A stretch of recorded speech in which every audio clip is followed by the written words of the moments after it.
ம் பழனியோட வரலாறு என்னப்பா? அப்புறம் அரிசி வந்து தமிழ்நாட்டில் எங்கே ஃபேமஸாக இருக்குது?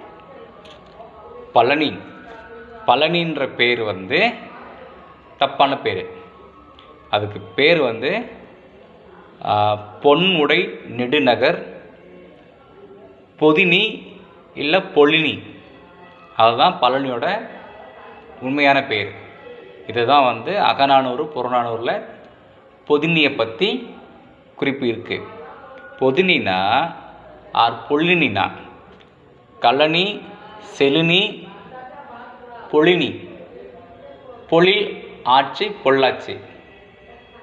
அப்போது நல்ல பயிர்கள் விளையக்கூடிய பசுமை தண்ணி எங்கே இருக்கோ அங்கே தான் பயிர்கள் நிறையா வளரும். அதனால் பொழினியோட பெயர் வந்து பின்னாடி வந்து வேத காலங்களில் வந்து அதை பழனின்னு சொல்லி பேரை மாற்றி தவறுதலாக சொல்லி மாற்றிட்டாங்க. அது உண்மையான பேர் என்னென்னா கழனி செழிச்சி இருக்கக்கூடிய இடம், அதுக்கு பேர் பொழினி ஆர் பொதினி அப்படின்னு சொல்லுவாங்க. அரிசி எங்கே அதிகமாக இருக்குது அப்படின்னா விளைஞ்சிச்சுன்னா தமிழ்நாட்டில் இப்போதைக்கு தஞ்சாவூர் சோறுடை மண்டலம் சோழ மண்டலம் சொல்லுவாங்கள்ல. 2000 வருஷத்துக்கு முன்னாடி கரிகாலன் கட்டினார் கல்லணையை. அந்த கல்லணை கட்டுறதுக்கு முன்னாடி அங்கே விவசாயம் இருக்குதுன்னா விவசாயம் நெல் இருக்க வாய்ப்பு ரொம்ப குறைவு. நெல் வந்து தஞ்சைக்கு ஏற்றுமதி ஆகிருக்கும். எங்கே இருந்து அப்படின்னா திருநெல்வேலி, கோயில்பட்டி, மதுரை, பழனி இந்த பெல்ட்டில் இருந்து 2000 வருஷத்துக்கு அப்புறம் முன்னாடி வந்து கரிகால சோழன் கட்டின கல்லணைக்கு அப்புறம் தான் அரிசி வந்து நீர் மேலாண்மை பண்ணி சோழ மண்டலம் வந்து லீட் எடுக்குது. அதுக்கு முன்னாடி வரைக்கும் இந்த தென்மேற்கு மலைத்தொடர்ச்சியை சார்ந்த பகுதியில் மட்டும்தான் அரிசின்னு ஒன்று விளைவிக்கப்பட்டுச்சு. உதாரணம் சொல்லப்போனால் வைகை நதி கரையோர இருபுறங்கள்லையும் திருநெல்வேலி தாமிரபரணியோட நடுகள்லையும் நம்பி தான் அரிசி பயிர் பண்ணப்பட்டுச்சு.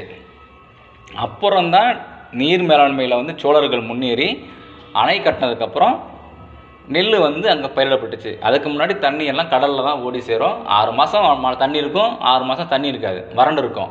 அதனால் வந்து முப்போகம் விளைஞ்ச வரலாறுலாம் எங்கே இருக்குன்னா தென் மாவட்டங்களில் தான் இருக்குது. காரணம் என்னென்னா வைகை நதியும் அதை தென்மேற்கு பருவக்காற்று என்ன செய்யும் அப்படின்னா எல்லா பெருநியல் நேச்சர் தான் வற்றாத ஜீவ நதிகள் எல்லாத்துக்குமே ஐஸ்லேருந்து உருகி தண்ணி வந்து பஞ்சாபில் ஆல்ப்ஸ் மலை, நைலு இதெல்லாம் வந்து ஐஸ் உருகி போகிற தண்ணி நதி. 24 மணி நேரமும் 12 மாதமும் தண்ணி இருக்கும். ஆனால் காவிரியில் மழை பெஞ்சால் மட்டும்தான் தண்ணி இருக்கும். அப்படியே மழை பெய்யாத காலங்களில் கூட 6 மாதத்துக்கு அப்புறம் வறட்சி ஆகிடும், நீல் நதி வராது. ஆனால் மதுரையில் இருக்கக்கூடிய வைகை நதி என்ன ஆகும் அப்படின்னா மேற்கு தொடர்ச்சி மலையில் இருக்கக்கூடிய சோலை காடுகள் வழியாக வரக்கூடிய மழை காலத்தில் தண்ணி வந்துடும். வெயில் காலத்தில் அது சேமித்து வச்ச தண்ணியை பூரா ட்ராப்பாக பிரான்ச்சஸில் இறக்கி விட்டு அது வந்து மதுரைக்குள்ளே இருக்கக்கூடிய வைகையில் பாயறதுனால தான் கீழடி நாகரிகம், மதுரையை சுற்றி வந்து தமிழ் இலக்கணம், இலக்கியம், மக்கள் செட்டில்மெண்ட்டு எல்லாம் வளர்ந்ததுக்கான காரணம் என்னென்னா உலகத்திலே வேறு எங்கேயும் இல்லாத மாதிரி வைகை நதியில் மட்டும்தான் 24 மணி நேரமும் ஐஸ் கட்டி இல்லாமல் தண்ணி வரக்கூடிய அமைப்பு இந்த மேற்கு தொடர்ச்சி மலைகள்னால உருவாச்சு. அப்போது இந்த பழனிங்கிறது பார்த்திங்கன்னா இப்போ அகழ்வாராய்ச்சியில் பார்த்திங்கன்னா ஒரு 3600 வருஷத்துக்கு முன்னாடி பாதுகாக்கப்பட்ட நெல்மணி வந்து அகழ்வாராய்ச்சியில் கிடச்சிருக்கு. அப்போ என்னன்னா 2000 வருஷத்துக்கு முன்னாடி இருந்த தஞ்சாவூரை விட 3600 வருஷத்துக்கு முன்னாடியே நெல்மணி பாதுகாக்கப்பட்டிருக்கு. எங்கே தாமிரபரணி படுகையிலையும் கிடச்சிருக்கு, பழனிலையும் கிடச்சிருக்கு. தாமிரபரணி அரணை கூட 3200 வருஷத்துக்கு முந்தைய தான் கிடச்சிருக்குது. பழனியில் 3600 வருஷத்துக்கு முந்தைய நெல்மணிகள் கிடச்சிருக்கு கார்பன் டேட்டிங்கில். அப்படி பார்க்கும்போது நெல்லுக்கு கேபிட்டல் வந்து இன்றைக்கி தஞ்சாவூர். ஆனால் முன்னெடுங்காலங்களில் வந்து தென் மாவட்டங்களில் சொல்லப்போனால் உறுதியாக பழனி அதை சார்ந்த மலைத்தொடர்ச்சி பகுதிக்கு கீழே நெல் அதிகமாக விளைவிக்க அதிக வாய்ப்பு இருக்குது. இதன் தொடர்ச்சியாக வந்து திருநெல்வேலி போன்ற பகுதியிலேருந்து இதெல்லாம் ஒரு வட்டார பகுதி தான் முன்னாடி. ஸோ இதுதான் பழனியும் அரிசியோட வரலாறு.